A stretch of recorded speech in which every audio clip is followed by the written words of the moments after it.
Per la sesta e ultima batteria stanno per scendere in acqua Riccardo Rossetto in corsia 1, Davide Pontarollo in 2, Riccardo Berto in 3, Piergiulio Roberto Bressani in 4, Sami Benomare in 5, Giovanni Gallina in 6, Davide Bragatto in 7, Alex Lorenzoni in corsia 8.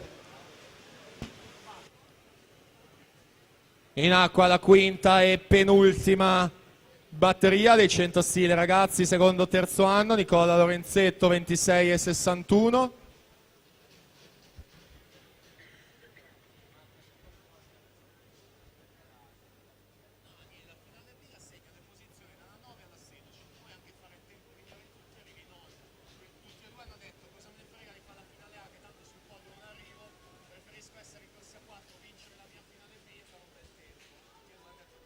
Nicola Lorenzetto 54 e 61.